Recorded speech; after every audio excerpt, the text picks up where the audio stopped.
उजनी आणि वीर धरणातून भीमा आणि नीरा नदीमध्ये सोडण्यात आलेल्या पाण्यामुळे पंढरपूरमध्ये भीमा नदीला पाचव्यांदा पूर आलेला आहे।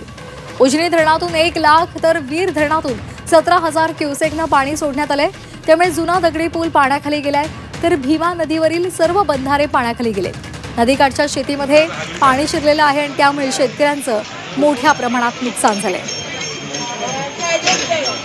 आपण हे दृश्य पाहतोय, भीमा नदीला पाचव्यांदा पूर आलेला आहे। विसर्गामुळे जुना दगडी पूल सुद्धा पाण्याखाली गेलेला आहे। तसंच नदीकाठच्या शेतीमध्ये सुद्धा पाणी शिरल्यामुळे शेतकऱ्यांचं नुकसान झालेलं आहे। तर इथला आढावा घेतला आमच्या प्रतिनिधींनी, पाहूयात।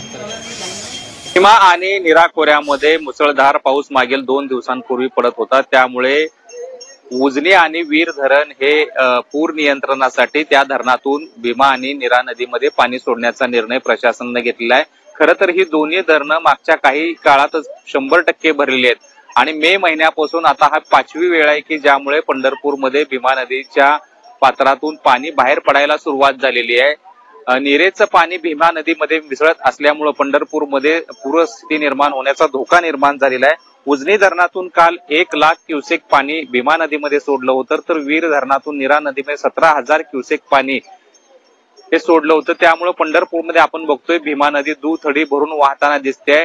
या नदीवरील असणारे सर्व बंधारे पाण्याखाली गेलेले आहेत। पंढरपूर मधला जुना दगडी पूल सुद्धा पाण्याखाली गेलेला आहे। वारंवार येणाऱ्या या पुरामुळे नदीकाठच्या शेतीचं मोठं नुकसान होतंय। आपण बघतोय या ठिकाणी नदी पलीकडे असणारा प्रभुपाद घाट सुद्धा पाण्याखाली गेले। तसेच पंढरपूरमध्ये असणारं भक्त पुंडलिकाचं मंदिर असेल, इतर संतांच्या समाध्या असतील, या सर्व मंदिरांना पाण्याचा वेढा पडल्याचं आपल्याला पाहायला मिळतंय।